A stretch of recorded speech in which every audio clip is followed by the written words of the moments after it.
সুগা বান্দরবনের শখের কাঠের বাড়ি প্রিমরোজে ফিরতে খুব একটা সময় লাগলো না। রুমে এসে ক্লান্ত শরীর নিয়ে সুগা বসে পড়ল। মুহূর্তেই তার কালো মাথায় রেখে মুহূর্তেই তার কোলে মাথা রেখে জিমিন বলল, আপনাকে আমি কখনো দূরে যেতে দেব না সুগা। জানেন, আপনার জন্য আনা পুতুলটা আমি চুলের রং বদলে দিয়েছি। ওটা এখন দেখতে আপনার মতনই। দেখা হয়নি, কখন করলে? ওই দিন কটেজে মাঝরাতে আপনি যখন ঘুমিয়েছিলেন তখন উঠে গেলাম। নতুন চুল তো লাগাতে পারিনি, তাই কটেজে একটা লোককে দিয়ে রং আনিয়ে রং করেছি বাইরে বসে বসে। এমা, জানেন কি হয়েছে? হঠাৎ করে কি যে বৃষ্টি, ওইসব দেখে লোভ সামলাতে পারিনি। এইটুকুনি ভিজেছি। সকালে ড্রায়ারে সিরিঞ্জ পেয়েছি, ইনজেকশন কি তুমি আমার হাতে দিয়েছিলে? জিমিন একটু চুপ করে পুনরায় বলল, আরে কে দিবে? কিসের ইনজেকশন জানো? সুগারের। কে বলল? সন্ধ্যায় জাঙ্কুক ভাই বলল প্রতি মাসে আপনার একটা নর্মাল সুগারের জন্য এমনিতে নাকি ইনজেকশন দিতে হয়। এতো যে নেশা করেন, এইসবের ফল এগুলো। জাঙ্কুক ভাই ওটা হাতে দিয়ে বলল, আজকে ইনজেকশন দেওয়ার ডেট, আপনার হাতে যেন দিয়ে দিই। পরে আমার মনে ছিল না, রাতে ঘুম ভাঙার পর মনে আসতেই দিলাম। আমি ভুল জায়গায় দিয়েছি কি? আমি তো জানি না কোথায় দেয়। ওহ, পারফেক্ট ভাবে দিয়েছো সোনা। জিমিন সুগা চিমড়ে চুলে হাত বোলাতে বোলাতে বলল, তোমার অনেক দিন ধরে বলবো করে একটা কথা বলা হয়নি আমার। কি কথা? হিমিকা গুজরাল আর পরাগ নেওয়াজের কথা। তারা কে? আমার পিতামাতা। জিমিন ওই দিকের কথা মনে পড়ল না। তাদের কথা তুলেই তো 1 মাসের জন্য হারিয়ে ফেলেছিল সে সুগাকে। তবে এই মানুষগুলো কি করে হারালো তা এখনো জানা হয়নি। আমার মা বাবা সুগার প্রেম করে বিয়ে করেছিল। শুরুতে তাদের সম্পর্ক ভালোই যাচ্ছিল, তারপর আমি জন্ম নিলাম, সবাই কত খুশি। তবে আস্তে আস্তে যত বড় হচ্ছিলাম ততই বুঝতে পারছিলাম বাবা মার সম্পর্কটা আর সুস্থ নেই। ওই যে প্রেম প্রেম একটা বিষয়, ওটা আর নেই। মা রোজ কোনো না কোনো বিষয় নিয়ে ঝামেলা করতেন। বাবা বিষয়গুলোতে সামলানোর চেষ্টা করলেও মা সব বিক্রিয়ে দেওয়ার চেষ্টা করতেন। দেখতে দেখতে 19-এ পা রাখলাম। 19 ছিল আমার ধ্বংসের প্রথম ধাপ। দেখো জিমিন, আমি কখনো আমার খারাপ মানুষ হতে চাইনি, কিন্তু কি করে হয়েছি জানো? কারণ আর 10টা মায়ের মতো আমার মা আমার রাতে বুকে টেনে ভালো মানুষ হওয়ার গল্প শোনায়নি, ঘুম পাড়ায়নি। ঘরে অশান্তি করে মা রান্না বন্ধ করে দিত, বাবা রাগ করে বাইরে থাকতো। এমন সময় দাদু আমার যা পারতেন দেখাশোনা করতেন। মায়ের শাসন যত্নের অজান্তে কখন যে খারাপ হয়ে গেলাম। আমি জীবনে প্রথম মদ খেতে দেখেছিলাম কাকে জানো? আমার মাকে। বাবার বিজনেস ফ্রেন্ড মুনই কাকা প্রায় আমাদের বাসায় আসা যাওয়া করতেন। মানুষটিকে পছন্দ করতাম, কেন জানো? কারণ প্রতিবার বাড়ি আসার সময় সঙ্গে করে আমার জন্য চকলেট বক্স নিয়ে আসতেন। আর চকলেটের কোম্পানি ছিল বাবা, সেখানকার 30% শেয়ার হোল্ডার মালিক ছিলেন। সেই চকলেট খেয়ে আরামে ঘুম দিতাম। কখনো বুঝতে পারিনি আমার পছন্দের আঙ্কেল আমাকে নেশাযুক্ত চকলেট খাইয়ে ঘুম পাড়িয়ে আমার মায়ের সঙ্গে এক বিছানায়। সুগা থামলো। কথাগুলো বলতে গিয়ে ঢোক গিলতেও কষ্ট হলো। জিমিন উঠে বসে আরো মনোযোগ দিল। সুগা পুনরায় বলা শুরু করলো, আমার বয়স যখন 19, সেই দিন আমি প্রথম মা আর সেই আঙ্কেলকে ওইভাবে ঘনিষ্ঠ অবস্থায় আবিষ্কার করি। নিজের চোখকে বিশ্বাস করতে সময় লেগেছে আমার। সেই রাতে আমি রুমের মেঝেতে পড়েছিলাম, সুগার লো হয়, বেহুশ হয়ে মেঝেতেই পড়েছিলাম। পরদিন বাবা এসে আমায় হাসপাতালে নিয়ে যায়। সেখানেই জানতে পারলাম মা বাবাকে ডিভোর্স লেটার দিয়ে বাসা থেকে চিঠি লিখে পালিয়ে গেছে। অনেকদিন মাকে দেখিনি। তারপর মাঝে মা ফিরে আসে, তখনও আমি বলতে পারিনি আমি মাকে কার সঙ্গে কোন অবস্থায় দেখেছিলাম। ওই নোংরা শব্দগুলো উচ্চারণ করার ক্ষমতা আমার আজও হয়নি, আজও না। মাকে নিয়ে কি করে এসব বলি? মা হয়তো শেষে বাবা আর মায়ের ডিভোর্স হয়, তার বছরের পর বছর পর পরকীয়া করার বিষয় জানার পর নেওয়াজ পরিবারের সবাই ভেঙে যায়। বাবা ডিভোর্সের পক্ষে কখনো ছিল না, সে সুযোগ চেয়েছিল। তাতে মায়ের কি? সে আমাকে বাবাকে রেখে নতুন স্বামীর সঙ্গে চলে গেলে বাবার ব্যবসা ধ্বংস হয়ে পড়ল। মা নতুন স্বামীর সঙ্গে চলে যাওয়ার 6 মাসের মাথায় জানতে পারলাম তার ভয়াবহ মৃত্যু হয়েছে, খুন হয়েছে তার। সেই খুনের রহস্য আজও অজানা। মা তার পারিবারিক বিক্ষেপে গিয়ে আমার বাবাকে বিয়ে করার পরও নাকি শুনেছিলাম তার পরিবার তাকে মেনে নেয়নি। বিয়ের পর তার বাবা মার সঙ্গে কোনো যোগাযোগ ছিল না, মেয়ের মৃত্যুর খবরও জানতে পারেনি তারা। যাক, সেই সব কথা বাদ দাও। তবে শুনেছিলাম মুনুই আঙ্কেল নাকি মাকে খুন করেছিল। মানুষ একটাই বলতো, ওই লোকও এখন বেঁচে নেই, অ্যাক্সিডেন্ট করেছিল, কয়েক বছর বেঁচে ছিল ওই অবস্থায়, পরে মারা যান। ছোট থেকে বাবা মায়ের ঝগড়া দেখে বড় হওয়া এই আমিটা একগুঁয়ে ছিলাম, ঝগড়া করতাম, ঘরের মধ্যে বন্দি থাকতাম। আচ্ছা, এসবের জন্য আমি দায়ী ছিলাম জিমিন? পেরেন্টস ডেতে সবার বাবা মা আসতো, আমার পরিবারের মানুষ আসতো, এখানে আমার দোষ কোথায়? আমি দাদু ছাড়া কেউ আমায় বোঝেনি জিমিন। ধীরে ধীরে সময় কাটে, আমি 23-টে পা রাখি। মা চলে যাওয়ার পর বাবা সব ছেড়ে আবার টেক কেয়ার করছেন, ভরসা জুগিয়েছেন, সাহস জুগিয়েছেন। আমি ভাবলাম এই বুঝে আমার জীবনে এত বড় হলো এখন সুন্দর হতে চলেছে। তবে 23-এ আমার সঙ্গে কি হলো? বাবাকে আবিষ্কার করলাম একটা মেয়ের সঙ্গে ঘনিষ্ঠভাবে। ওই মেয়েটা আর কেউ না, আমার ভার্সিটির ফ্রেন্ড, তাও নিজের বাসায়। আমার পরিবারের কারণে আমার পড়ালেখার অনেকবার থেমেছে। কবে এই পড়ালেখা শেষ হয়েছে তো ভার্সিটিতে যাওয়ার পর অনেক বন্ধ হয়। আমার কাঠের বাড়িটায় সবাই মিলে আড্ডা দিতাম, গানের আসর বসাতাম। আমাদের সার্কেলে রাফা নামক একটি মেয়ে ছিল, সেও আমার বাসায় প্রায় আসা যাওয়া করতো। বাবা নিজের মেয়ের মতন ভালোবাসতো, তার নাকি মেয়ের অনেক শখ ছিল, তবে মেয়ে হতে পারলো কই। বাবা আর বিয়ে করেনি, জীবনটা বিলিয়ে দিয়েছে শেষে প্রেমকে মানুষ করার তাগিদে। সেই বাবাকে যখন নিজের ক্লাসমেটের সঙ্গে আবিষ্কার করলাম, ঠিক 19 বছরের ঘটনা পুনরায় মনে পড়ে গেল। সেদিন মারাত্মক শরীর খারাপ হয়, 1 সপ্তাহের মতো হাসপাতালে ভর্তি ছিলাম। চাঙ্কুক না থাকলে কি যে হতো। বাসায় ফিরে বাবাকে দেখতে পেলাম না, সেই থেকে এখনো পর্যন্ত বাবাকে দেখিনি। কি হয়েছে তার, কোথায় আছে জানি না, তবে জিনিয়ার রাফার লাশ দেখেছিলাম। আত্মহত্যা করেছিল সে। 1 সপ্তাহের মধ্যে ঘটনাগুলো ঘটে, আজও পুলিশ আত্মহত্যার পেছনকার রহস্য উন্মোচন করতে পারেনি।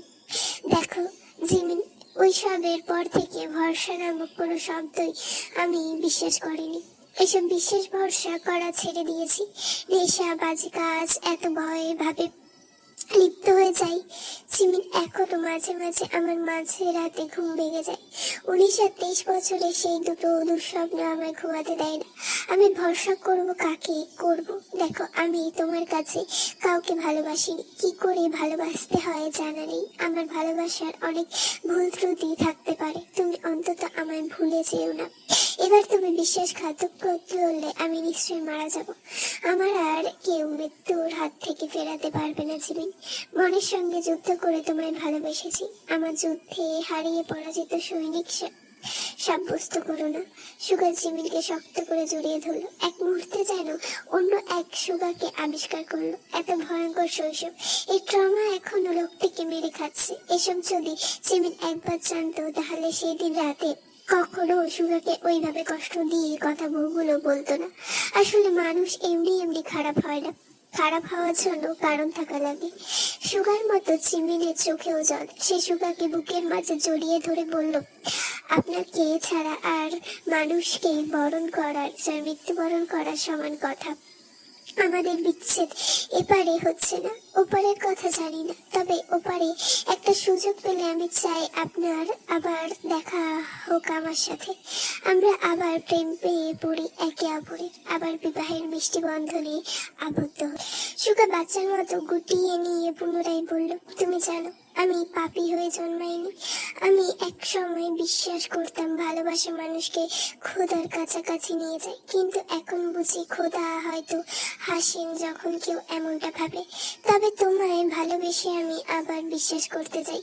কেবল তুমি আমাকে ভুল বোঝো না, আমাকে দোষ দিও না। আমি ভালো ছিলাম, সত্যি বলছি, কিন্তু এই পৃথিবী আমাকে ভালো থাকতে দেয়নি, ভালোবাসেনি, আপন করে নেয়নি। জিমিনের চোখে জল সুগার সঙ্গে বেয়ে যায়। কোথায় আছে না মানুষ পাপ নিয়ে জন্মায় না, তবে পাপ নিয়ে মৃত্যুবরণ অবশ্যই করে, তবে পাপ ছাড়তেও কিন্তু পারে। সেই সুগাকে বুকের থেকে ছাড়িয়ে নিজের চোখের দিকে তাকাতে বলল, এই যে আমি আছি তো, আমি আপনাকে করেছি তো, আমি ভালোবাসি তো, পৃথিবীতে ভুল প্রমাণ করে দেব। খোদা আবার মুচকি হাসবে সুগা। আমাদের সুন্দর সমাপ্তি দেখে এবার আমি আমার মুচকি হাসবো। সুগা কথা বলল না, কেবল জিমিনের বুকে জড়িয়ে রইল। হঠাৎ বলল, ভালোবাসি তোমায়। জিমিনের চোখে জল আড়াল করে জিজ্ঞেস করলো, কতখানি? হিসাব চাইছো? ভালোবাসারও সংখ্যা আছে, পরিমাপ আছে। আচ্ছা, তবুও বলছি, আমি তোমায় ভালোবাসি ঠিক ততটুকু যতটুকু অপেক্ষা মরুভূমি ক্লান্ত পথিক আকাশ পানি চেয়ে বৃষ্টির জন্য অপেক্ষা করে। আমি তোমায় ততখানি ভালোবাসি যতখানি নদী আর কুলকে ভালোবেসে দিনের পর দিন কিনারায় ছুঁয়ে আবার ফিরে যায়, তবু প্রতিবার ছোঁয়ার সময় ভাবে আজই শেষবার। তাহলে আপনি কি কখনো আমাকে ছাড়বেন? কভু না। তুমি যদি সূর্য হও, আমি হব ছায়া। তুমি যেদিকে যাবে আমি অন্ধকার হয়ে তোমার পায়ের নিচে প্রতিবার পিছিয়ে যাব। আমি আলো চাই না, আমি শুধু তোমার অস্তিত্ব চাই। সুগার মাথা তুলল। জিমিন চোখের কোণে জলের দিকে তাকালো। কেমন যেন নেশা নেশা লাগছে, অত্যাধিক গরমও সেই সঙ্গে লাগছে। সে হাত দিয়ে জিমিনের চোখের জল ছুঁয়ে দেখলো, অন্তঃপর চোখের কোণে চুমু এঁকে দিল। জিমিন তখনও নিশ্চুপ। হঠাৎ সুগা বলে উঠল, আমার শার্টের বোতামটা খুলে দেবে? জিমিন কথা বাড়ালো না। বোতামে হাত লাগাতেই সুগা বাতি বন্ধ করলো। জিমিনকে অন্ধকারের কাছে টেনে বলল, আবারও বলছি, ভালোবাসি। স্বামীর বুকে কেটে গেলে অজান্তে। সুগা বাইক রেসার। প্রথম থেকে আন্দাজ করেছিল জিমিন, তারপর জাংকুক সব খুলে পড়লো। এই যে একটু আগে ঘুমিয়েছে লোকটা ক্লান্ত শরীর নিয়ে, ঘুমানোর আগে এই যাবৎ তার সকল বাইক রেস নিয়ে কথা বললো। শুনতে ভালোই লাগছিল। মজার বিষয় হচ্ছে, এত বড় একটা বাইক রেসারের বুকে এই মুহূর্তে মাথা রেখে শুয়ে আছে সে। আর কি চাই? তবে বাইক রেসের জন্য কত দূর জিমিনের আশা। যদি সব মেনে নিয়ে সেদিন যুবরাজ সরকারের বউ হতো, তাহলে আজকে সুগানেওয়াজকে কখনোই পাওয়া হতো না। জিমিন চোখটা তো বুঝলো পরম তৃপ্তি নিয়ে। এবার একটু ঘুমানো আবশ্যক। সকালে ঘুম ভাঙায় জিমিন খাবারের গন্ধে। সুগা এসে তাকে বিছানায় থেকে উঠিয়ে নিয়ে হাতে খাবার ধরিয়ে দেয়। কাজ শেষ করে জিমিন পাশে বসতে মুচকি হেসে বলল, দুটো সারপ্রাইজ আছে। লোকটা কোনটা আগে শুনবে? দুটো সারপ্রাইজ? তবে এক নম্বরটা আগেই বলুন। সুগা ফোনটা বের করে জিমিনের সামনে ধরতে ভিডিও কলের ওপাশে জিমিন তার বাবা মাকে দেখতে পেল। জিমিন মুহূর্তে ইমোশনাল হয়ে গেল। কতদিন পর বাবা মাকে দেখতে পাচ্ছে। সুগার মনে হলো এখন জিমিনকে একটু বাবা মার সঙ্গে একান্ত কথা বলতে দেওয়া উচিত। নিজেদের ঝামেলা শেষ করুক, তারপর সে রুমে ফিরবে। সে জিমিনকে স্পেস দিয়ে দাঁড়ালো। নিচ থেকে আপেল কাটার জন্য ছুরি এনেছিল। বারান্দায় গিয়ে দাঁড়িয়ে ছুরিটাকে ছুঁয়ে দেখলো। হাত ছুঁয়ে দিতেই সামান্য একটু লেগে রক্ত বের হয়ে গেল। সে রক্তটার দিকে তাকালো, একটা নিঃশ্বাস ছেড়ে আকাশের দিকে তাকিয়ে বলল, বিশ্বাসঘাতকদের মরে যাওয়াই ভালো। আজ হোক কাল হোক, তাদের দিন ফুরিয়ে সময়ের চক্রে এবার মোড় পাল্টানো দরকার। জিমিন ফোন রেখে ডাকতেই সুগা রুমের ভেতরে এলো। জিমিন সঙ্গে সঙ্গে তাকে জড়িয়ে বলল, আপনি এত কিছু করে ফেলেছেন আর আমি জানতে পারলাম না। আমি সময় নিয়ে জানাতে পছন্দ করি। তো ঝামেলা মিটলো? তোমার বাবা মা মানে আমার বাবা শ্বশুর বাড়িতে জামাই আদরের ব্যাস তারা দিল ছিল, তাই সব মিটমাট করে দিলাম। এসব আর মেনে নেওয়া যাচ্ছিল না। তাই বলে এত সব কি করে করলেন? বাবা মার মতো কি করে পাল্টে দিলেন? তাহলে শোনো বলছি। জিমিনকে নিয়ে বিছানায় বসলো সুগা। তারপর বলল, যেই রাতে আমি বাসা ছাড়ি সেই রাতে আমার অ্যাক্সিডেন্ট হয়। ফিরে আসতে চেয়েছিলাম তোমার কাছে, তবে বেড রেস্ট ছিলাম। তারপর মাথায় এলো তোমার একটা শিক্ষা দেওয়া উচিত। একেবারে হৃদয়ে যে আঘাত করলে একটু কষ্ট তো তুমিও ডিজার্ভ করো। ব্যাস পড়ে রইলাম হাসপাতালে। তোমার সঙ্গে কথা হয়নি, এর মানে এই ছিল না তোমার ভালোবাসতাম না। তোমার ওপর পুরো দমে নজর ছিল আমার। কোথায় কি করতে কি খবর সব আমার কানে আসতো। পুরো বাড়ি সিসিটিভি ক্যামেরা আমার ফোনের সঙ্গে সংযুক্ত। যাক, ইয়নের সঙ্গে যতবার বাইরে গিয়েছো, ঢং করেছো, তার খবর পরে একদিন নেব। এখন কথা হচ্ছে আমার পরিকল্পনায় যে মানুষটা সবচেয়ে বেশি সাহায্য করেছিল সে ছিল সিদ্দিক নেওয়াজ বোগাম। দাদা ভাই একদিন অসুস্থ হয়ে পড়েছিলেন, তাই না? তুমি সেদিন তার কাছে গিয়ে কুত্তার মতো চেঁচিয়ে চেঁচিয়ে কান্না করছো, মনে মনে মনে আছে শোনা? কুত্তার মতো মানে বাদ দাও না। পরে কি হয়েছে শোনো। আসলে ওই দিন দাদু অসুস্থ হয়নি, একটু নাটক করেছিলেন আর কি। তার সঙ্গে শুরু থেকে আমার যোগাযোগ ছিল। তুমি শুরুতে না জানলেও ওই মানুষটা জানতেন আমি তোমায় কতখানি ভালোবেসেছি, আজও বাসি। আমি জাঙ্কুকে অনেক আগেই তোমার পরিবারের খবর জোগাড় করতে বলেছিলাম একবার, সে করেওছে। সে তোমার বাড়ির খবর জোগাড় করলো। দাদা ভাইকে সব খুলে বললাম। সে বললো সে নিজে গিয়ে তোমার পরিবারের সঙ্গে কথা বলবে। তাই হলো। তবে মাঝে জাঙ্কুক আর দাদা সহ মুখলেশের চাচা তোমার বাড়িতে গিয়ে ওঠেন। আমিও তাদের সঙ্গে ছিলাম। তবে তোমার পরিবারের সাথে কথা বলার আগে আমি কথা বলেছিলাম যুবর সরকারের সঙ্গে। মানে তোমার হয়েও না হওয়া স্বামী মানুষটা ভালোই ছিলাম। সব খুলে এসে বললেন সাহায্য করবে।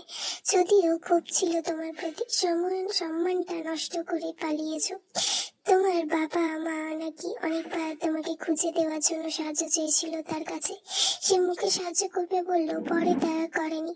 আমি কথা বলার পর একটু ভাবলো, তারপর সাহায্যটা করেই ফেললো। তোমার বাবা মায়ের কাছে সে গেল, বললো তোমায় পাওয়া গেছে, কিন্তু কাছে পেতে হলে একটা কাজ করতে হবে। তোমার বাবা মায়ের তখন তোমার দরকার ছিল, তোমার পেলেই হলো। রাজি হলেন, তার সব শর্ত মানবে। তবে শর্ত এত কঠিন ছিল না। দাদা গেলেন, আমরাও গেলাম। কাজী বাড়ির মেয়ে, নেওয়াজ বাড়ির বউ হোক, এইটুকুই চাই। আমাদের পরিবার তোমার এখানে আসা সবই খুলে বলা হলো তাদেরকে। সময় দিলাম ভাবার জন্য। শেষে 2 দিনের মাথায় তারা বিয়েতে রাজি হলো। পারিবারিক ভাবে তোমার আমার বউ করার কথা ছিল, কিন্তু মাঝে দিয়ে তুমি বাল পাকনা কি করলে? ইয়নুর সঙ্গে বিয়ের পিড়িতে বসতে রাজি হয়ে গেলে। একটু ধৈর্য নেই শালীর ঘরের বউ। তোমার বাল পাকনামের জন্য আমার সাজানো পরিকল্পনা সব নষ্ট হলো। শেষে ভালো তো বাঁচতে, তবুও তোমার মতো আটার বস্তাকে আমায় কিডন্যাপ করতে হলো। নাটক সব। আর কবুল বলার সময় যখন এত বাহানা করছিলে, বিশ্বাস করো মন চাইছিল লাগিয়ে দিতে এক জোর। কতবার নাটক পাচ্ছ তুমি ভাবা যায়। তাহলে সেই দিন যে তৈমুরকে জিম্মি করলেন, ওইসব শালা আমার করা মাল। তোমার ভাই তো তাই তোমার থেকেও বড় ধান্দাবাজ। এই শোনো, কি করে তোমার বিয়ে করতাম তখনও বুঝতে পারছিলাম না। শেষে শ্বশুর আব্বাই কিন্তু তুলে এনে বিয়ের প্রফেশনটা বললেন। কঠোর শিক্ষা দিতে বলেছিলেন, কিন্তু দিয়েছি কি? তো শোনো মিসেস, তুমি ভেবেছো তোমার টানে কিডন্যাপ করেছি? তবে শোনো, দেখো সুগা একটা নিঃশ্বাস ফেলে পরিকল্পনা করে। Mind it. তোমার এমনি পাইনি, হুত্তর কাঠখড় পোড়াতে হয়েছে। যাকে সেসব কথা এখন অতীত। ব্যাগ প্যাকিং করে নাও, আজকে কক্সবাজার যাব। সেখান থেকে সোজা যাব নেওয়াজ বাড়িতে। তোমার বাবা মাও আসবেন। মা বাবার ভালোবাসা সবার কপালে জুটবে না, ওরা পাওয়ার ভাগ্যের বিষয়। ভাগ্যকে এভাবে লাথি মারতে হয় না সুন্দরী। বলে সুগা জিমিনের কপালে একটা চুমু দিয়ে বলল, অনেক কথা হলো, এখন ভাঙন হলো, এবার নতুন গল্প নতুন ভাবে শুরু করা যাক। শুরুটা খারাপ হয়েছে তো কি শেষটা সুন্দর হয়েছে কিনা তার উপর গোটা জীবনটা নির্ভর করবে। জিমিন সুগাকে জড়িয়ে ধরে। আমি বিশ্বাস করুক পাল্লালে যাইনি, বাইক রাইডিং স্বপ্ন ছিল, স্বপ্ন পূরণ করতে এত দূর সব ছেড়ে চলে আসা। আমি আছি তো, স্বপ্ন তোমার, তবে পূরণ করার দায়িত্বটা আমি নিলাম। জিমিন সুগার বুকে মাথা রেখে চোখ বন্ধ করলো। সুগা তার চুলে হাত বুলিয়ে দিল। হ্যাঁ, এটাই বোধহয় জীবনের সবচেয়ে সুখের মুহূর্ত। আপনার জীবনে যতই কষ্ট থাকুক না কেন, আপনার জীবন সঙ্গী যদি আপনার জন্য কমফোর্টেবল হয়, আপনাকে বোঝে, আপনার সবকিছুতে আপনাকে সাপোর্ট করে, তাহলে দুনিয়ার কোনো ভয়কে ভয় মনে হয় না। জীবন তখন সহজ ও সুন্দর হবে, আপনার নিজের রচিত গল্পের মতো। সকাল থেকে জিম কেঁদে কেঁদে চোখ ফুলিয়ে ফেলেছে। এতে এত কেঁদেছে যে শিশু শরীরটা ভেঙে পড়েছে। বাধ্য হয়ে তাকে হাসপাতালে নিয়ে যেতে হয়েছে। লিসা তার পাশে বসে আছে চুপচাপ, কিন্তু মনের ভেতর অদ্ভুত একটা ভয় জমে আছে। আজ মেহরাব আবারও পাবনা চলে গেছে। লিসা ওকে সত্যি ভালোবাসতো না, কিন্তু এখন কেন জানি বুকের ভেতরটা হাহা করে উঠছে। দূরে চলে যাওয়া কি কত এত কষ্টের। শেষবার দেখা হয়েছিল ছাদে। অভিমান মেশানো গলায় মেহরাব বলেছিলেন, তুমি আমার ভালোবাসা বুঝলে না লিসা। যেদিন বুঝবে তোমার প্রাণ, তখন আমায় খুঁজবে, কিন্তু তখন আমি থাকবো না, খোদার কসম। পাবনার কাজ ফেলে এসেছিল সে, ফিরবে কি আর কোনোদিন? এখন কেন এত মায়া হচ্ছে, তখন কেন হলো না? লিসা তাকালো তার অসুস্থ মায়ের দিকে। আজ ভোরে ইউনো ভাই দেশ ছেড়ে গেছে। তার মিশনে যাওয়ার কথা ছিল আগে, কিন্তু জিমিনের জন্য সে যায়নি। ভেবেছিল সংসার করবে, পরে যাওয়া যাবে, কিন্তু যখন সবকিছু ভেঙে গেল, তখন এই দেশে থেকে আর লাভ কি? মিশনটা এক বছর পর সে ফিরবে। মা ভোরবেলায় কাঁদছিলেন, বিপাল বিলাপ করছিলেন, তবু কিছু করার ছিল না। এখানে থাকলে না সে ভালো থাকতে পারবে, না তার প্রিয়জন। বাইকে করে কক্সবাজার আসতে সময় লাগে 3 ঘন্টার মতো। জিমিন এইবার নিজের বাইকটা আর নিয়েও নিল না। স্বামীর পেছনে বসে তাকে শক্ত করে জড়িয়ে ধরার মজাই আলাদা। তে আর জাঙ্কুকও পাশে এসেছে। আজকে জিমিন সে তেকে অনেকক্ষণ বোঝালো, অনেক হয়েছে, এবার জাঙ্কুক আর তের কিছু উচিত বাড়ির মানুষের সম্ভব কথা বলে ঝামেলা সব ঠিকঠাক করা। তে আর সাই মেলালো, হয়তো কথাটা জলদি কানে নেবে। নিলেও ভালো। কক্সবাজারে এসে প্রথমে ঘুমিয়ে নিল। ঘুরতে বের হবে সন্ধ্যায়, উঠে আগে খাওয়া দাওয়া করে একটা লম্বা ঘুম দিতে হবে। এমনিতে বাইকে বসে এতটা পথ আসতে গিয়ে পাছা পুরো তক্তা হয়ে গেছে। সুগা রুমে এসে বিছানায় ধপাস করে বসে ফোনে গেমস খেলতে শুরু করে। জিমিন তা দেখে হেব্বি রাগ হয়। এ আবার কেমন মানুষ? কক্সবাজারে বউ নিয়ে এসে কেউ ফোনে গেম খেলে? আহা, ভাবলেই পেটে যন্ত্রণা হচ্ছে। জিমিন পেটে হাত দিয়ে সুগার সামনে গিয়ে দাঁড়ায়, মুখটা কুঁচকে বলে, আহারে, পেটে অনেক যন্ত্রণা হচ্ছে, মনে হয় সর্বনাশ একটা ঘটে যাবে। সুগা ফোনের থেকে চোখ তুলে জিমিনের দিকে তাকিয়ে জিজ্ঞেস করে, কি? এই গাঁজাখোর মহিলা তোর সঙ্গে হানিমুনে আইছি, এখনো হানিমুন করতেও পারিনি, কিসব বালের কথা কস? সত্যি বলছি, লক্ষণ ভালো না, কিন্তু তারিখ? আচ্ছা, প্রমাণ দেখি। বাথরুমে চলুন, মনে হয় পেট পাতলা হয়ে গেছে। বাথরুম থেকে বের হতে সময় লাগবে, আপনি সঙ্গে গেলে ভেতরে বসে গল্প স্বল্প করে সময় কাটানো যাবে। ফোনে লুডু আছে, এক ম্যাচ খেললে কেমন হয়? বমি পাচ্ছে। সুসংবাদ পাচ্ছি নাকি? যেহেতু বউ তোমার কিছু নেই, তার মানে আমার থেকে নিউজ পাওয়ার সুযোগ নেই, আর থাকলেও পেতে না। উফ, কথা না বাড়িয়ে আসুন তো, কি জানি দেখবেন। যা খাজুর শালির ঘরের বউ, ভাবলাম কি আর বললি কি, ইমোশনের ওপর হেগে দেওয়ার যে ব্যাপারটা। জিমিন হেসে ফ্রেশ হতে চলে যায়। এই লোকটাও না। ফ্রেশ হয়ে আসতেই দেখলো সুগার শরীরে কাপড় নেই। আপনি না টি শার্ট পরেছিলেন? গরম বেটেছে তো, গরমের সঙ্গে কি শরম বাড়ে না? ওইটাও একটু বাড়ানো দরকার। শরম বাড়লে 2 থেকে 3 হব কি করে সোনা? প্রেম সুগা জিমিনের কাছে এগিয়ে আসতেই জিমিন সুগার মুখে বালিশ ছুঁড়ে মারে। সুগা সে বালিশ ধরে ফেলে। বেটার হাট, তোমার আজকাল পাখা গজিয়েছে তাই না? বাটি দিয়ে ওই পাখা বটি দিয়ে ওই পাখা আজকে কাটবো আমি, বলে সে জিমিনের দিকে এগিয়ে যায়। সুগা সমুদ্র দূরবর্তী বালুকাময় বাইকের পাশে হেলান দিয়ে পৌঁছে দিচ্ছে। জাঙ্কুক ক্যামেরাম্যান হাতে নিরন্তর তার ছবি তুলছে। তে আর জিমিন প্রথমে তাদের সঙ্গেই ছিল, কিন্তু অল্প সময়ের মধ্যে জিমিন বিরক্তে জমে ওঠে। এরা যেন নিজেদের মধ্যেই নিমগ্ন। জিমিন চোখে সবকিছুই কেমন অর্থহীন মনে হলো। সে মনে মনে বলল, এই লোকগুলোর সঙ্গে ঘুরতে এসে শান্তি নেই, কেউ একটু বোঝে না। সুগার কথা মনে পড়তে আবার খটকা লাগলো। লোকটার কি ঢং, কোথায় বউকে নিয়ে কিছু কেনাকাটা করবে, কিন্তু সে তো এখন মহাব্যস্ত নিজের মতো।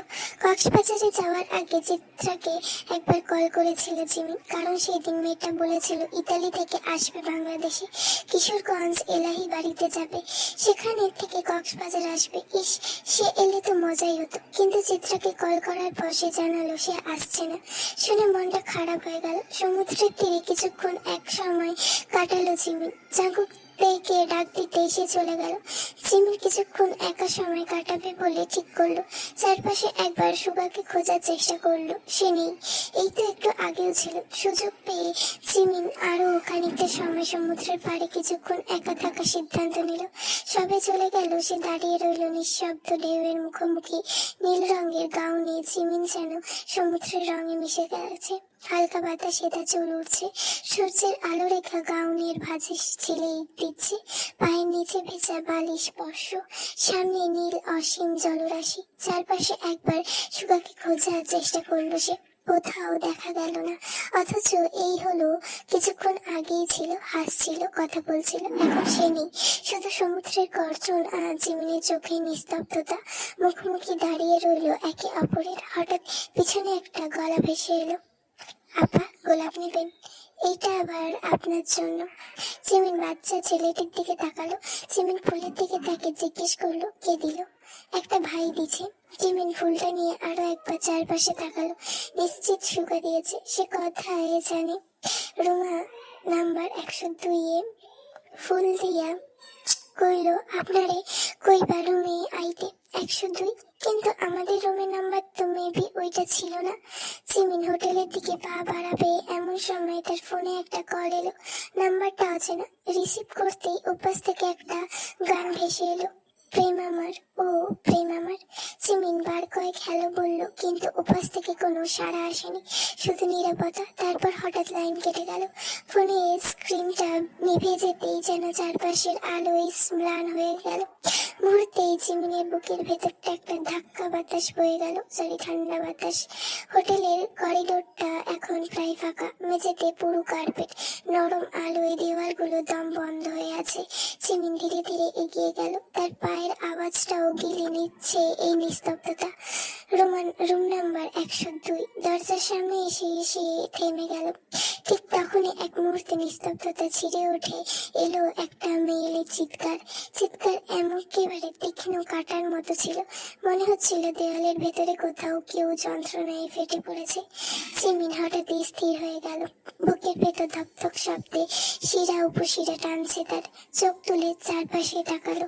করিডোরে আর কেউ নেই, শুধু একবারে ফ্লিকার করা আলো, যেন চোখে টিপ টিপ কিছুটা বলতে চাইছে। রুমের দরজাটা ফাঁকাই ছিল, ধীরে ধীরে বাতাসের টানে কাঁপছে। এখানেই তো আসতে বলা হয়েছিল, মনে মনে বলল জিমিন। কিন্তু জাঙ্কুক আর তে রুম কোনটা ছিল? ওরা কোন রুমে এসে উঠেছে জানা হয়নি। এটাতেই নাকি বোধহয়, নইলে এখানে কেন আসতে বলা হবে? আর তার চেয়ে বড় কথা, তিনটে মানুষ তাকে রেখে একা চলে আসবে, এটাও কি সম্ভব? উফ, মাথা কাজ করছে না। স্মৃতিগুলো জোট বেঁধে যাচ্ছে। জিমিন এক মুহূর্তে দাঁড়িয়ে থাকলো, তারপর হঠাৎই কৌতূহল আর অজানা টান তাকে টেনে নিয়ে গেল ভেতরে। দরজাটা ঠেলে ভেতরে ঢুকতেই এক ধাক্কায় সবকিছু থেমে গেল। তার হাতে ব্যাগটা কান থেকে গড়িয়ে পড়লো, হাত অসাড় হয়ে এলো। রুমটা যেন সদ্য যুদ্ধক্ষেত্র। চাদর ছিঁড়ে ছিঁড়ে মেঝেতে পড়ে আছে, কাঁচা ভাঙা গ্লাসের টুকরো ছড়িয়ে আছে টেবিলের নিচে। দেওয়ালের ঘড়িটা ভেঙে বন্ধ হয়ে ফ্লোরে পড়ে আছে, তবে পেন্ডুলামের দোল থেমে গেছে মাঝপথে। কার্পেটের মধ্যে মেঝেতে লাল রক্তের বন্যা, তাজা ঘন আঠালো রক্ত, সে পিচ্ছিল রক্ত। চিমিনের চোখ বড় বড় হয়ে উঠলো, তার নিঃশ্বাস ভারী হয়ে উঠেছে, শরীর কাঁপছে, তবুও চোখ সরাতে পারছে না। ঠিক তখনই কোথা থেকে ভেসে এলো এক অদ্ভুত শব্দ, খসখসে, একটা সূক্ষ্ম স্বরূপ, তারপর একটা গম্ভীর দুলে ওঠা আওয়াজ। গ্রামোফোনে বাজছে গান, প্রেম আমার ও প্রেম আমার। গানটা যেন অন্য জগতে, পুরনো বিকৃত, তবে সুরে একটা অদ্ভুত মায়া লেগে আছে। সুরটা রক্তের গন্ধের সঙ্গে মিশিয়ে রুমের বাতাসকে আরো ভারী করে তুলছে। রুমের ভেতরে একটা মিষ্টি গন্ধ পাওয়া যাচ্ছে, হ্যাঁ, গোলাপের গন্ধ আর ভাসছে, মিষ্টি তবুও কেমন যেন অস্থিকর। রক্তের ধাতব গন্ধের সঙ্গে মিশে সেই গোলাপ যেন পচা পাপড়ির মতো গন্ধ ছড়াচ্ছে। জিমিন ধীরে ধীরে ঘাড় ঘুরিয়ে দেখলো রুমের কোণে একটা পুরনো গ্রামোফোন ঘূর্ণায়মান ডিস্কটা কাঁপছে, সুইচ লাফাচ্ছে, তার সুরটা ভেঙে কেঁদে উঠছে কারোর দম বন্ধ করার আর্তনাদ হয়ে। তার চোখে পড়ল রুমের দেওয়ালে রক্তের দাগে আঁকা একটা চিহ্ন, হৃদয়ের মতো, তবু বিকৃতি। আর কেউ চিহ্নের দিকে গোলাপের একটা পাপড়ি আটকে আছে, সতেজ লাল রক্তে চুপচুপে সেই পাপড়ি। জিমিন এক পা পিছিয়ে গেল, তার মনে হলো কেউ ওর পেছনে দাঁড়িয়ে আছে, কেউ যেন শ্বাস নিচ্ছে খুব ধীরে। তার গায়ের উপর দিয়ে বাতাস বয়ে যাচ্ছে ঠান্ডা হয়ে, কিন্তু ঘুরে তাকানোর কিছু নেই, তবু গ্রামোফোনটা বাজছে। প্রেম আমার ও প্রেম আমার। জিমিনের পায়ে নিচে কাঁচ ভাঙা শব্দ হলো, তার চোখ এখন রুমের কোণে, সেখানে আধ খোলা পর্দার ফাঁক দিয়ে কিছু একটা দেখা যাচ্ছে। একটা হাত স্তব্ধ, অনড় হয়ে মেঝেতে ছুঁয়ে আছে। জিমিন চোখ কাঁপছে, এক পা এগিয়ে গেল, তার হাঁটু কাঁপছে, কিন্তু চোখের দৃষ্টি আটকে গেছে। বিছানার চাদরটা টেনে পড়েছে মেঝেতে, তার নিচে ছড়িয়ে আছে গাঢ় দাগ। জিমিন আরেক পা বাড়ালো, এবার আলো এসে পড়লো সেই দেহটার ওপর। এক মুহূর্ত তার নিঃশ্বাস থেমে গেল, মাথার ভেতর একটা ঘূর্ণি, কোনো কান বন্ধ হয়ে যাচ্ছে, তবু চোখ সরাতে পারছে না। খাটের পাশে শুয়ে আছে একটা মেয়ের দেহ, না দেহ নয়, এক অচেনা বিকৃত দেহ। তার চামড়া উঠিয়ে নেওয়ার হয়েছে জায়গায় জায়গায়, মাংস খসে গেছে ছুরি চালানোর মতো নিখুঁত ভাবে। শরীরে কোথাও কোনো চিহ্ন নেই যা একে মানুষ বলে চিনতে দেয়। চুল নেই, মাথায় খুলিটা মসৃণ, কেটে ফেলে চুলের গন্ধ বাতাসে মিশে আছে। ঠোঁটের এক পাশ ছেঁড়া, চোখের অর্ধেক খোলা। হয়তো শেষ মুহূর্তে সে কারোর দিকে তাকিয়ে কিছু বলতে চেয়েছিল। জিমিনের হাত নিজের অজান্তে মুখে চলে গেল, গলার শব্দ আটকে আছে। তার পেটের ভেতর কেমন একটা মোচড় খেল, বমি এসে যাচ্ছে, কিন্তু কিছুই বের হলো না। বাইরে কোথাও বজ্রপাত হলো, হালকা আলো এসে দেহটার উপর পড়লো, রক্তে ভেজা ত্বক চকচক করছে। দেহটার পাশে পড়ে থাকা আয়নার দিকে অক্ষে কাপড় চিমিনে চমকে তাকায়। আয়নায় দেখা যাচ্ছে তার নিজের মুখ, কিন্তু তার পেছনে কেউ যেন দাঁড়িয়ে আছে, একটা ছায়া, কালো হুডি পরা ব্যক্তি। চিমিনের গলা শুকিয়ে গেল, বুকের ভেতর ঢেউ খেলতে লাগলো আতঙ্কের। গ্রামফোন তখনও বাজছে, প্রেম আমার ও প্রেম আমার। গোলাপের গন্ধটা এখন আরো তীব্র, কিন্তু তা ফুলের নয়, রক্তে ডুবে থাকা গোলাপের।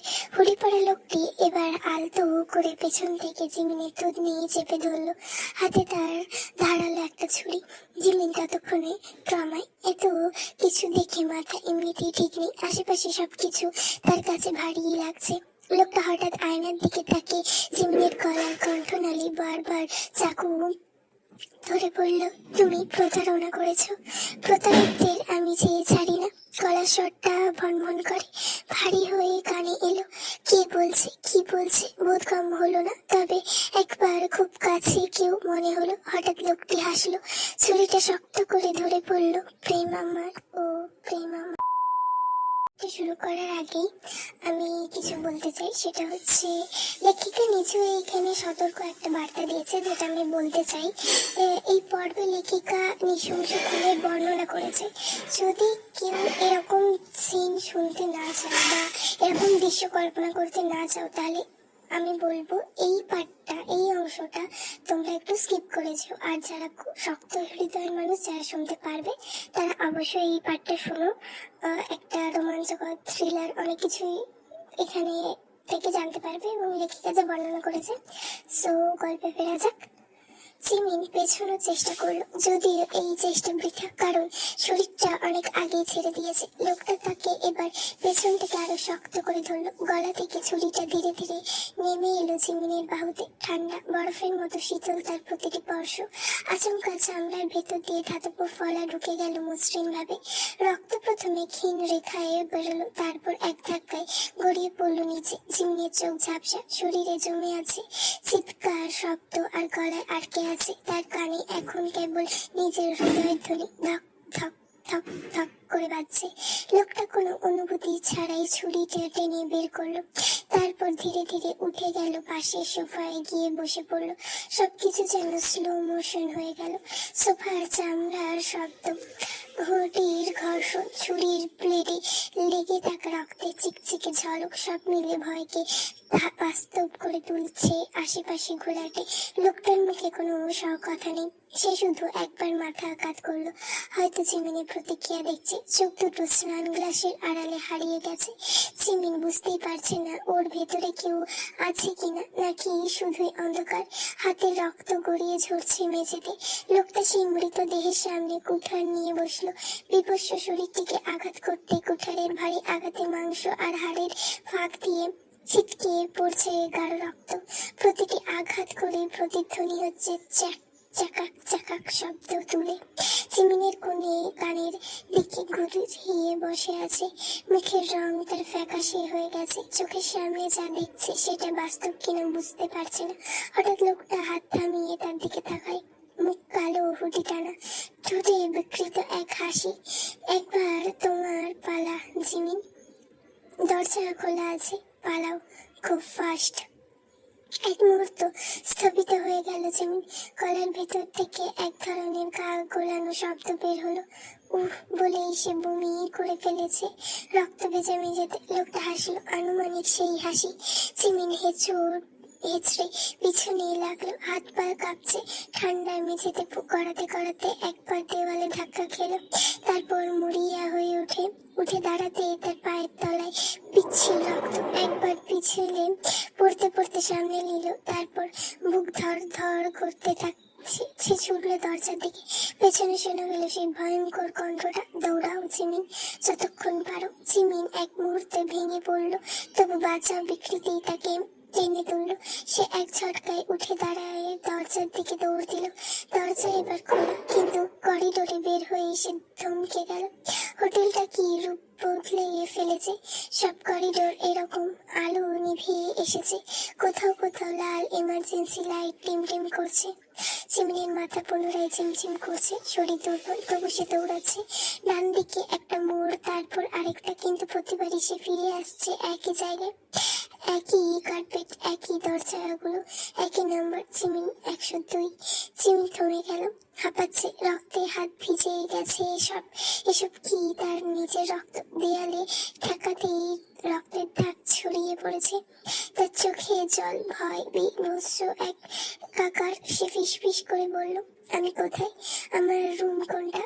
সুগা, আপনি কই? আমাকে বাঁচান, দম বন্ধ হয়ে আসছে আমার। কোনো উত্তর নেই, শুধু বাতাসে ভেতর সে গান বাজছে কোথাও, প্রেম আমার, ও প্রেম আমার। জিমিন করিডোরের দিকে তাকায়। দূরে দাঁড়িয়ে আছে একটা ছায়া, চোখের কোণে ঝাপসা, তাই অনুমান করতে পারছে না কি। তবে নিশ্চিত এই রুমের মধ্যেকার মানুষটি হবে। তবে তাকে কি এই মেয়ের মতনই ভয়াবহ মৃত্যু দেওয়া হবে? কেন এই অঘটন দেখার ফলে চরম অপরাধ? জিমিন দৌড়াতে লাগলো উল্টো দিকে, কিন্তু করিডোরটা যেন ঘুরে আবার নিজের মধ্যে ঢুকে যাচ্ছে। সে এখন গোলকধাঁধায় বন্দি। সময় নেই, দিক নেই, শুধু ভয় আছে। তার কানে আবার সেই কণ্ঠস্বর, নরম তবে ভো ভো শব্দ নিয়ে, কেবল যেন শিথিলতা জড়ানো থাকে। তুমি যত দৌড়াও জিমিন, এখানেই ফিরবে। আজ পর্যন্ত আমার টার্গেট মিস হয়নি। দেয়ালে অনেকদিন ধরে তোমার ছবি টানানো, এবার তো তা সরাতে হবে। জিমিন চিৎকার করলো, কিন্তু করিডোরে দেওয়া সেই চিৎকার গিলে ফেললো। লাইটগুলো নিভে গেল একে একে, আর শেষ কেবল জ্বলে রইলো দরজার নাম্বার 102। দরজার ভেতর থেকে তখনও শোনা যাচ্ছে সেই গ্রামোফোনের গান, প্রেম আমার, প্রেম আমার। লোকটা ধীরে ধীরে তার দিকে এগিয়ে এলো একটা দূরত্ব, তবে এবার ঠিক তাকে একটা সুগন্ধি অনুভব হলো। এই পারফিউমের গন্ধটা কোথাও অতি পরিচিত। একটু ভেবে পরক্ষণে জিমিন বিড়বিড় করে আওড়ালো, সুগা, এটা আপনার পারফিউমের গন্ধ। আমি এই গন্ধটা ভুলতে পারবো না সুগা। এগিয়ে আসা ঝাপসা ছায়ার দিকে তাকিয়ে এক মুহূর্তে চূর্ণ চোখ বন্ধ করলো। ওই লোকটার হাতে রক্ত ভেজা সেই কুঠার। এই বিশ্ব সৃজনে কক্সবাজারের হোটেলগুলোর তুলনামূলক ভিড় কম থাকে। তাছাড়া তারা এই যেই হোটেলে উঠেছে সেই নিতান্তই বড়লোকি হোটেল।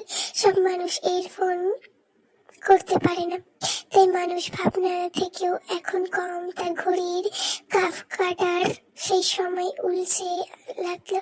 তাতে বলা যায় এখন সেই হাত গোনা মানুষগুলো চাঁদের আলোয় সমুদ্র বিলাসে ব্যস্ত। তার মানে কি জিমিনকে কেউ বাঁচাতে আসবে না? কিছুক্ষণ চোখ বন্ধ করে জিমিন ভাবলো, তারপর চোখটা মেলতেই দেখলো লোকটা আর নেই। ভালো করে সে চারপাশে দেখলো, ওই লোকটা আর কোথাও নেই। তবু ভয় সে কমছে না। সুগা কে লাগবে? সুগা কোথায়? কোন রুমে? জিমিনের ফোনটা বোধ হয় ওই 102-এ পড়েছে, কিন্তু সেখানে আর যাওয়া যাবে না। জিমিন আবারও ওই দিকে এদিকে তাকাতে লাগলো। সাহায্য লাগবে না, শরীরটা এখনই নেতিয়ে পড়বে। হঠাৎ সামনের দিকে দৌড়ে যেতে একটা রুমে নজর এলো। হলুদ দাভ বাতির আলো দরজার ফাঁক গেলে বের হবে। সে দৌড়ে সাহায্যের জন্য সেই রুমের দিকে গেল। রুমের ভেতরে গিয়ে বলল, কেউ আছেন? সাহায্য চাই। হঠাৎ ভেতরে রুমে থাকা থেকে পায়ের শব্দ এলো। জিমিন ভেতরটা আবারও জমে উঠল। কেমন যেন লাগছে, তার চলে যাওয়া উচিত। পেছন ফিরে দেখলো দরজায় অটোমেটিক লক। জিমিন দরজা খোলার চেষ্টা করতেই কানে আবারও সেই গান এলো, সেই প্রেম আমার। জিমিন সাহস করে পেছনে তাকাতেই দেখলো একটা কালো হুডি পরিহিত লোককে। লোকটার মুখে মাস্ক ছিল, তবে লোকটার দেখা মাত্র জিমিন কাপা গলায় জিজ্ঞেস করলো, ফারাজ এলাই না? সে রুম থেকে হঠাৎ একটা রমণী এসে ফারাজের পাশে দাঁড়ালো, জিজ্ঞেস করলো, কি হয়েছে? পুরোটা কথা শেষ করার আগে জিমিনের দিকে ফিরে চাইলো। জিমিন তখনও ফাজারের দিকে তাকিয়ে আছে। হঠাৎ সেই রমণী জিমিনকে দেখে বলে উঠলো, আরে জিমিন না, তুমি এখানে? জিমিন তার দিকে তাকালো একবার, শেষে চোখটা বন্ধ হয়ে এলো। তাল সামলাতে না পেরে লুটিয়ে পড়লো মাটি। যখন জ্ঞান ফিরলো তখন সে তার রুমের বিছানায় শুয়ে আছে। সে চোখ ধীরে ধীরে খুললো। চারিদিক ঝাপসা, সাদা দেওয়ালের ভেতরে আলোর ছাওয়ায় চলাচল। মাথাটা ভারী লাগছে, বুকের ভেতরটা কেমন শূন্য, গলার ভেতরটা শুকনো হয়ে আছে। কিছুটা সময় পর সে টের পেল নিজের নিঃশ্বাসের আওয়াজটা কেমন কাঁপছে। হঠাৎ কেউ তার নাম ধরে ডাকলো। জিমিন স্বরে কাঁপলো। সে চোখ পিটপিট করে তাকায়। তার সামনে বসে আছে সুগা, দুই চোখ ভেজা, ঠোঁটের কোণে একরাশ অসহায়তা। তার হাতটা আলতো করে জিমিনের মাথায় রেখে আছে। জিমিন এক দৃষ্টে তার দিকে তাকিয়ে থাকে। চোখের জল ধীরে ধীরে গড়িয়ে আসতে লাগলো কপাল বেয়ে। বালিশে সে হঠাৎ হাউমাউ করে কেঁদে ওঠে, তুমি তুমি সত্যি আমার সামনে? আমি মরিনি? এটা এটা স্বপ্ন না তো? সুগার বুকের ভেতরটা কেঁপে উঠলো। সে আর সামলাতে পারে না, জিমিনকে টেনে নিজের বুকে জড়িয়ে ধরে। জিমিন তখন তার বুকের মধ্যে মুখ গুজে কাঁদছে। সুগার কণ্ঠ ভারী হয়ে আসে, না জিমিন, স্বপ্ন না, আমি এখানে আছি, তোমার কিছু হয়নি। না সুগা, ওই লোক আমাকে মেরে ফেলবে। ওই লোক তুমি নও তো? জিমিন সুগারকে নিজের কাছ থেকে টেনে গন্ধ সুখে বলল, হ্যাঁ সেই সুগন্ধি। এই সুগা, তুমি খুনি নও তো? এই এই সুগা শুনছো? সুগা ডাক্তারের দিকে তাকাতে ডাক্তার এগিয়ে আসে। জিমিনকে একটা ঘুমের ইঞ্জেকশন দেয়। জিমিন ঘুমিয়ে পড়তেই সুগা ঘুমন্ত জিমিনের কপালে চুমু খায়, হাত ফুলে উঠে বাইরে যায়। দরজার সামনে একজন রমণী বসে আছে, সঙ্গে একটা লোক। সে আপাতত ফোন চালাতে ব্যস্ত। সুগা বাইরে আসতেই রমণী দাঁড়িয়ে ব্যস্ত কণ্ঠে সুগাকে জিজ্ঞেস করলো, জিমিন এখন ঠিক আছে? ভেতরে যেতে পারবো? হঠাৎ পাশ থেকে লোকটি বলল, এই ছোট লোক বউ সবকিছুতেই সাবানার লাইন ভাষণ হয়ে যায়। এই বউ জলদি কাজ ছেড়ে রুমে আসো। মেয়েটাকে রেখে এসেছো ওই বেটা অভ্রের ঘরের কুদ্দুসের নজর এমনিতেও আমার ফিজারের দিকে। চিত্রা ফারাজের দিকে তাকিয়ে ভ্রু কুচকে বলল, অভ্র ভাইয়ের ছেলে আদ্রের বয়স মাত্র 6 মাস। সে আমাদের ফিজারের দিকে নজর দেবে কি করে? নজর দেওয়ার বয়স লাগে না। চিত্রা সুগার দিকে একবার তাকালো। সুগা সেটি বুঝতেই সে চিত্রাকে ধন্যবাদ দিয়ে বলল, ধন্যবাদ আমার বউকে সাহায্য করার জন্য। পাশ থেকে ফারাজ মুখ পাকিয়ে বলল, 1101 নাম্বার হানিমুনটা করার প্রস্তুতি নিচ্ছিলাম। আমার বউটা তোমার বউকে সাহায্য করতে গিয়ে এখন সে বায়োলজি ক্লাসে ডাব্বা মারবে, তাতে কি খুব ভালো হবে? ফারাজ আর কিছু বলার আগে চিত্রা চোখ রাঙায়। তাতে ফারাজ চুপ করতেই চিত্রা ভেতরে চলে যায়। ফারাজ সুগার পাশে বসে বলল, না মানে বউ তো, তার উপর কিছু বলা যায় না। বউর উপর যুক্তি খাটানো এক প্রকার ছোটলোকি কারবার শালা। সুগা ফারাজের দিকে তাকালো। ইয়ে মানে আপনার দেখা যাচ্ছে? What do you mean by দেখা যাচ্ছে? ফারাজ নিচের দিকে তাকালো। তাতে সুগা বলল, দেখা যাচ্ছে আপনার মানসিকতা বড় লোকি। যাকে ভালো। জিমিন চিত্রাকে দেখে বের হয়ে রুমে চলে গেল। সেদিন জিমিনের সঙ্গে যখন ফোনে কথা হয়েছিল তখন জিমিন বলল সে কক্সবাজারে আসবে, তাই চিত্রা ঠিক করলো একবার তাকে একটা সারপ্রাইজ দেবে। তাই বলে দিল সে আসছে না। তবে কক্সবাজার আসতেই না আসতেই ঘটে গেল বিপর্যয়। জিমিনকে এই হোটেলেই উঠবে কে জানতো? তাছাড়া কি করে তাদের রুমে এসে পড়লো? ফারাজ বলল, আচমকা এসেছে, তবে চোখ মুখের অবস্থা ভালো ছিল না, তাছাড়া বাহুতে ক্ষত। চিত্রা একটু ভেবে ভেতরে রুমে যায়। আয়েশা এসেছে।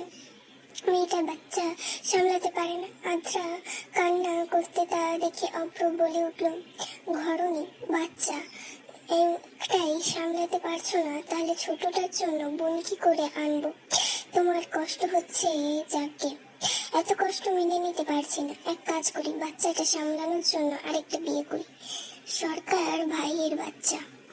বউ ভুলে মুখ দিয়ে বের হয়ে গেছে। তোমার ভুল পকেটে ভরে রাখো। এই চিত্রা আপা আদ্রকে একটু তোমার কাছে রাখো তো, আমি ওর বাবাকে বিয়ে করার শখ মিটিয়ে দিয়ে আসি। ভাবে বাঁচান, দোয়া করলাম ভাই, বেঁচে থাকলে আবার দেখা হবে। বলেই চিত্রা হাসলো। আদ্রকে কোলে নিয়ে ফারাজের কাছে চলে গেল। ওরা বাবা মেয়ে কি করছে আল্লাহ ভালো জানে। ওর বাবা মা কি করছে আল্লাহ ভালো জানে। জ্ঞান ফেরার পরেও জিমিন কিছুক্ষণ পাগলামি করেছে। শেষে অনেক কষ্টে সুগা তাকে বুঝিয়ে কোনো কিছু হয়নি, সব ঠিক আছে, হয়তো ধারালো কোনো কিছুর সঙ্গে লেগে হাতটা কেটে গেছে। রুম নম্বর 102 নিয়ে গেল, সেখানে সবকিছু ঠিক আছে। ওই দৃশ্য দেখে জিমিন কতক্ষণ হা করেছিল। কি দৃশ্য দেখেছিল আর কি হলো? তাহলে সব কি ভ্রম ছিল? কিছু মনে পড়ছে না কেন? সারাদিন রুমে শুয়ে কাটিয়েছে, কিছু ভালো লাগছিল না। শেষে বিকেলে সবাই মিলে বাইরে যায়। চিত্রার পরিবারও ছিল, তবে ফারাজকে দেখে মনে হচ্ছিল সে কোনো কাজেই এখানে এসেছে। ব্যস্ত মানুষ, কত কাজ তার, আজকাল আরেকজনের পেছনে সময় দেওয়ার সময় আছে? সমুদ্র তখন বিকেলে নরম রোদে ঝিলমিল করছে। আকাশটা হালকা গোলাপি আর কমলার মিশ্রণে রং করা। একটা শান্ত অথচ আবেগ ভরা সন্ধ্যা। বাতাসে লবণাক্ত গন্ধ, ঢেউগুলো ধীরে ধীরে তীর ছুঁয়ে ফিরে যাচ্ছে। জিমিন চুপচাপ বসে আছে ভেজা বালিশের ওপর। চুলে বাতাস লাগছে, চোখে অন্য মনস্কতা। ওর দৃষ্টি কোথাও নেই, যেন নিজের ভেতরে গভীর অন্ধকারে হারিয়ে গেছে। এই অন্ধকার থেকে ফিরিয়ে আনতে সুগা নীরবে পাশে এসে বসে। কিছু না বলেই সে একটা ছোট্ট কাঠের বক্স জিমিনের হাতে তুলে দেয়। জিমিন অবাক হয়ে তাকায়, খুলে দেখে ভেতরে একটা পুরোনো পাথর, যেটা দেখতে অনেকটা হার্ট শেপ, সমুদ্রের ঢেউয়ে ঘষে মসৃণ হয়ে গেছে। সুগা হাসি হেসে বলে, সুন্দর জীবনের জন্য কখনো কখনো মনকে পাথরের মতো শক্ত করতে হয়। মনে রেখো, ঢেউ যতই আঘাত দিবে তোমার সৌন্দর্য ততই বাড়বে। জিমিন চোখে জল এসে যায়। সুগা আস্তে করে তার কাঁধে হাত রাখে। জিমিন, আমি সবসময় তোমার পাশে আছি। সমুদ্রের বুকে যেমন ঢেউ থাকে, তেমনই ভাবে আমি তো তোমার পাশে থাকবো। জিমিন কিছু বলল না, শুধু ধীরে ধীরে মাথাটা প্রেমের কাঁধে, সুগার কাঁধে রাখে। ঢেউয়ের শব্দে তখন তাতে নীরবতা তোর ছন্দে ছন্দে সুর তুলল। সুগা আস্তে আস্তে করে চিমিনির চুলে হাত বুলিয়ে দেয়। চোখ বন্ধ করো। চিমিন চোখ বন্ধ করলো। সুগা পকেট থেকে ছোট্ট একটা কাচের বোতল বের করলো, যার ভিতরে জলজল করছে ছোট্ট ফ্লোরোসেন্ট আলো, মিনিয়েচার ফেরারি লাইট। সে বলল, দেখো, এই লাইটটা তোমার জন্য। অন্ধকার যতই হোক, এর মতো একটা আলো তোমার জীবন আলোকিত করতে সর্বদা থাকবে।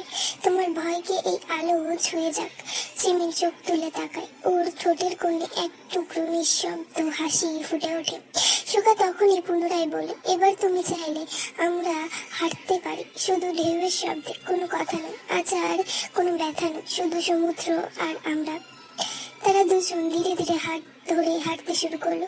সূর্য তখন দিগন্তে ডুবে যাচ্ছে, আর সেই অস্তরণে সূর্যের চিমিনের মুখে ফিরে আসছে আলো, যে আলো জীবন থেকে বারবার সরে সরে যাচ্ছিল। দুজনে মিলে কিনারায় আবেশে হারিয়ে যায়। হঠাৎ চিমিন খুব টক খাওয়ার ইচ্ছে হলো। সুগা এদিক ওদিক তাকিয়ে দেখলো কোনো আচার বিক্রেতা আছে কিনা। শেষে সুগা উঠে দাঁড়িয়ে বলল, একটু অপেক্ষা করো, আমি দেখছি। ওই বলে যে সে ওই দিকে যাচ্ছে। আচ্ছা। সুগা উঠে যাওয়ায় কিছুক্ষণের মধ্যে একটা বেলুন বিক্রেতা ছোট্ট মেয়ে দৌড়ে এলো চিমিনের কাছে। চিমিন মেয়েটিকে বলল, উফ, কিনবো না। এই কথা শুনে মেয়েটি বলল, না আপা, এখানকার চিঠি দেওয়ায় আইছি। চিঠি? হ্যাঁ, কে দিল? ওই যে ওইখানে দাঁড়াইয়া আছে ভাইয়াটা। চিমিন ভেবে মেয়েটির ইশারাকৃত স্থানে তাকাতেই দেখলো ভিড়ের মাঝে কেউ নেই। সে কিছু না ভেবে কাগজের ভাঁজ খুললেই দেখলো তাতে রক্তের ছোপ দাগ, বড় করে লেখা আছে, মানুষের মাংসের বিরিয়ানি খাবো, তোমার কোনো অংশের মাংস বেশি সুস্বাদু। চিমিন এবার ঘাবড়ে গেল। বাচ্চা মেয়েটা চলে গেছে, আশেপাশে কত লোক। চিমিন মেয়েটির দেখানো স্থান পুনরায় তাকাতেই দেখলো দূরে দাঁড়িয়ে আছে কালো হুডি পরা হয়তো এক লোক, মুখটা খোলা। লোকটি কেবল তাকিয়ে আছে তার দিকে। কে এই লোক?